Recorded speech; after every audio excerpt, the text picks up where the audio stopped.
To our breaking news now, former Cabinet Minister and ANC MP Tina Joemat-Pettersson has died. Let's speak now to ANC spokesperson Mahlengi Bhengu-Motsiri. Thank you very much for your time this evening, and our condolences to her family and her colleagues within government. Can you tell us a little bit more about the circumstances of her passing? Thank you very much for having us. The matter of the circumstances of her passing, of course, is a matter of the family, because Comrade Tina, before she became a member of the ANC, she belongs to her family, and those matters are usually ventilated by a family. We are deeply saddened as the ANC about her passing. We are still trying to come to terms with her passing because she was still very much invested in the work of the African National Congress, also in her work as a public servant, as a member of parliament, as well as the chairperson of the Portfolio Committee on Policing, as well as a very active member of the Peace and Stability Subcommittee of the National Executive Committee of the ANC.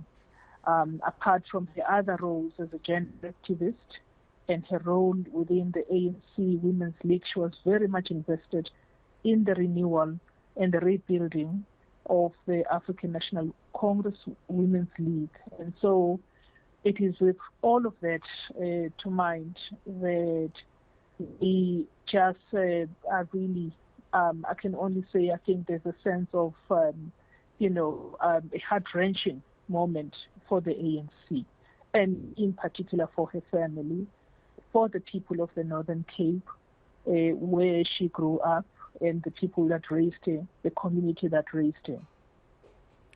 We see more and more strong female figures in government coming through, but we also lose as many strong female politicians in South Africa, unfortunately. What is the legacy ultimately of someone who has been incredibly active like Tina Joemat-Pettersson? Most recently, she was also serving on the Section 194 committee conducting an inquiry into suspended Public Protector Busisiwe Mkhwebane's fitness to hold office. That level and scope of work, you cannot replace someone like that ever. Certainly, most certainly. Comrade Tina has was really never afraid to go to battle. That's the one thing I do want to say. I myself, growing up as a young activist, when I first met her in 1994 as the youngest MC for education in the New Democracy under the stewardship of President Nelson Mandela. Most of us were young at the time. As student activists were female, looked up to people like her to say that it wasn't possible to take up space as young women. And she went on to do a whole lot of things in different portfolios. But more importantly, she was human. She was a mother. She was a wife. She was a sister to somebody. And she had a large community, a large extended family. Extremely loving, very invested, actually quite unapologetic about cultivating the development of young women in society and within the ANC, always saying, and she's been consistent in saying that young women should come to the front and take up their rightful space. And so there are so many things that, and so many anecdotes that can be shared about the things she would say about how the ANC of the future needs to refashion itself and using her own feminist politics to speak to that.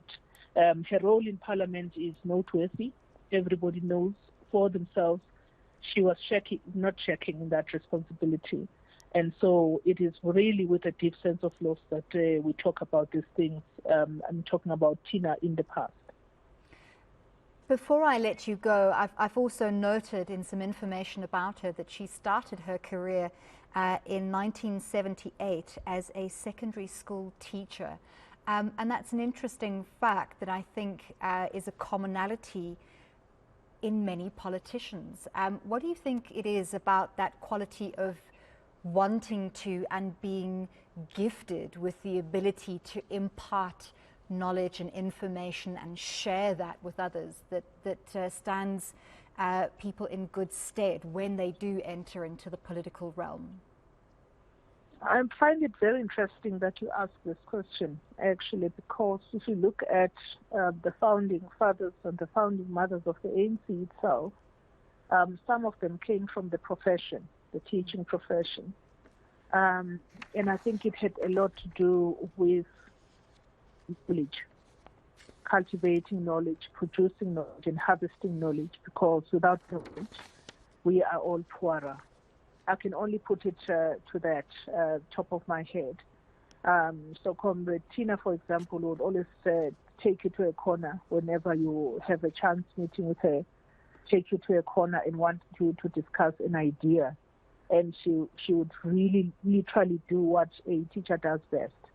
And I've always found that quite instructive about her and many others that came from the teaching profession, especially the teaching profession of the past, and so it's also in honor of all of the teachers, the mothers and the fathers of the nation that have committed themselves to that profession.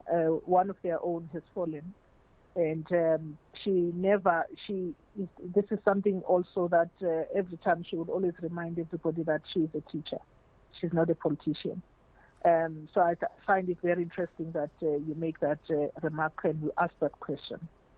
Well, thank you so much for giving us an update this evening. And once again, our condolences to all who were close to her. ANC spokesperson, Mahlengi Bhengu-Motsiri, thank you very much.